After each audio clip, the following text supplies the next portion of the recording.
Welcome back. Today we're going to be talking about pulse width modulation, PWM.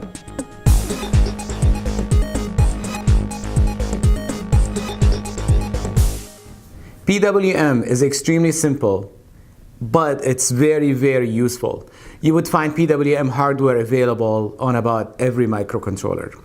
Now, the way PWM works, instead of setting a pin, usually our digital pins are set to like high or low, PWM toggles that pin continuously through a timer that's running inside the microcontroller. Now you can do that in software, but then you have code that's sitting in there and just controlling the pin, and the software may run a bit slow or a bit fast depending on what's happening in the system. You would not get a good, nice high and low pulse at the exact right timing, where PWM runs independently from the processor and the software.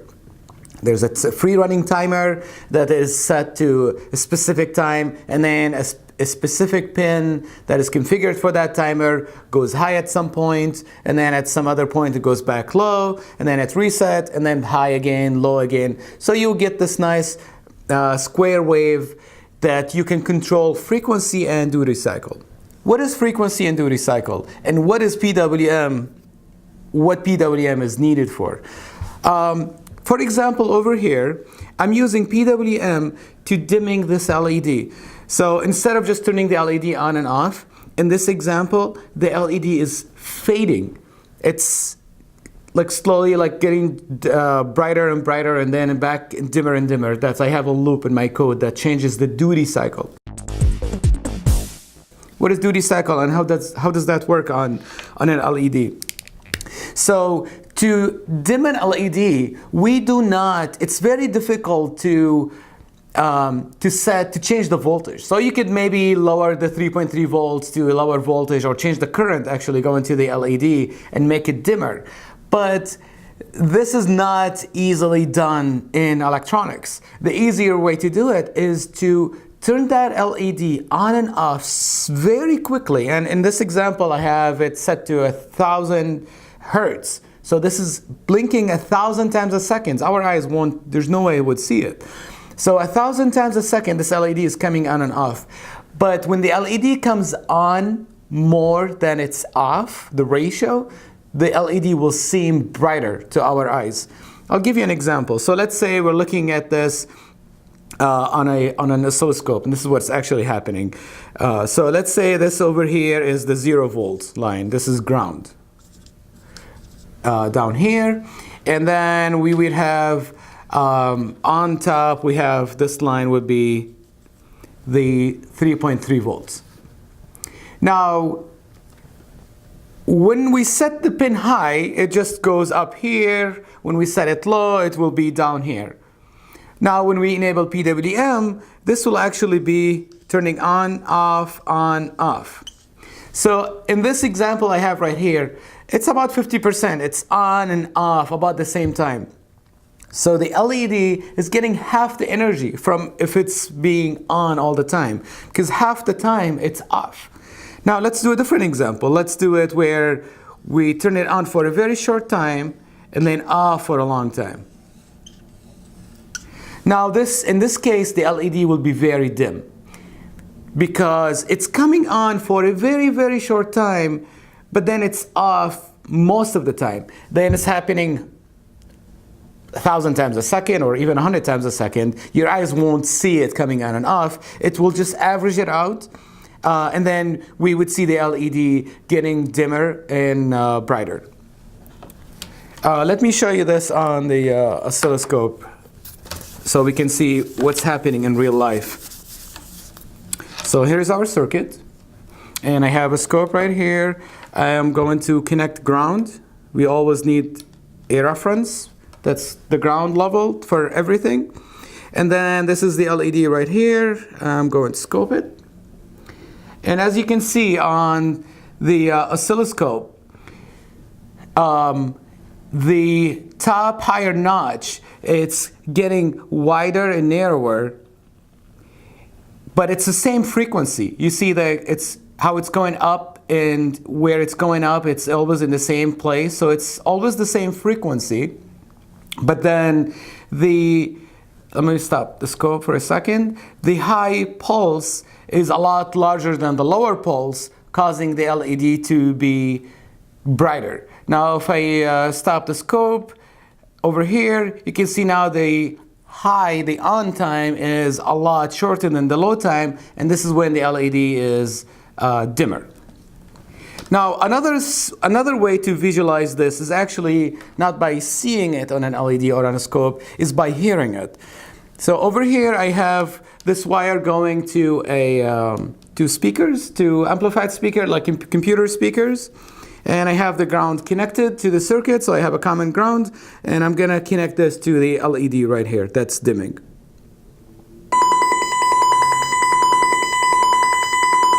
The frequency is not changing. Now you hear like clicks, and this is the clicks is because we're turning PWM off, changing the duty cycle, turning it back on. So even though there's on and off and you hear like the little glitches between every time we change PWM, the frequency does not change. Now in my code, I have programmed the circuit, so if I press the button, the circuit will sweep through frequency. Instead of changing duty cycle, it's going to change the frequency. I'll show you what that looks like in a minute, but I want you to hear it first. So I'm going to connect the wire, and then I'm going to press the button. So now I'm pressing the button. Ready? Now the frequency is changing. It's getting higher and higher to the point I can't hear it anymore. So what's the difference between changing duty cycle and changing frequency? So on duty cycle, we change the on and off time. That's how we control the average of the energy coming out of the pin to an LED or maybe to a motor. I could use, I can control how quick this motor is spinning on this fan by changing PWM.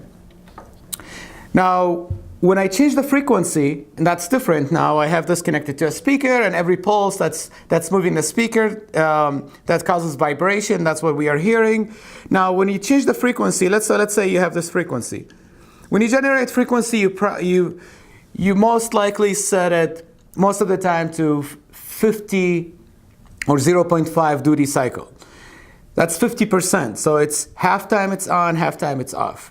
Now, let's say it's running at this frequency. When I increase the frequency, this is what happens. See, the on and off time is still the same. So it's on and off the same duration, but then it's happening a lot quicker. So this will be a higher frequency, a sharper noise. And let's see that on the oscilloscope.